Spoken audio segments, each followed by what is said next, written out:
மயிலாடுதுறையில் பிரதிஷ்டை செய்யப்பட்ட 46 விநாயகர் சிலைகள் தாரை தப்பட்டைகள் முழங்க காளி ஆட்டத்துடன் ஊர்வலமாக எடுத்து வரப்பட்டு காவிரி துலாக்கட்டத்தில் விசர்ஜனம் செய்யப்பட்டுள்ளது.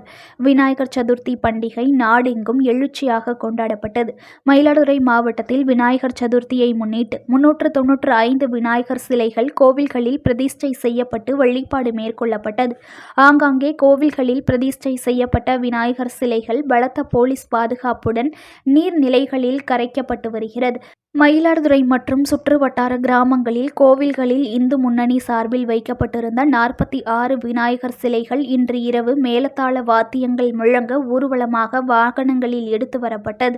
மயிலாடுதுறை கூரைநாட்டில் பிள்ளையார் முடிச்சு என்ற பகுதிக்கு கொண்டு செல்லப்பட்டு அங்கிருந்து காவிரி துலாக்கட்டத்தை நோக்கி எடுத்துச் செல்லப்பட்டது.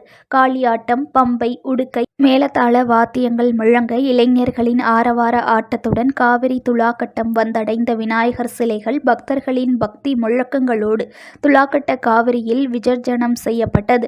மேலும் காவிரியில் தண்ணீர் இருப்பதால் ஏராளமான விநாயகர் சிலைகள் ஆங்காங்கே கரைக்கப்பட்டன. விநாயகர் சிலை ஏற்பாட்டாளர்களுக்கு இந்து முன்னணி சார்பில் காவி துண்டு அணிவித்து மரியாதை செய்யப்பட்டது.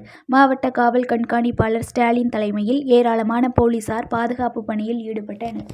நியூஸ் ஒன் தமிழை லைக் பண்ணுங்க, கமெண்ட் பண்ணுங்க, ஷேர் பண்ணுங்க, மறக்காம சப்ஸ்கிரைப் பண்ணுங்க.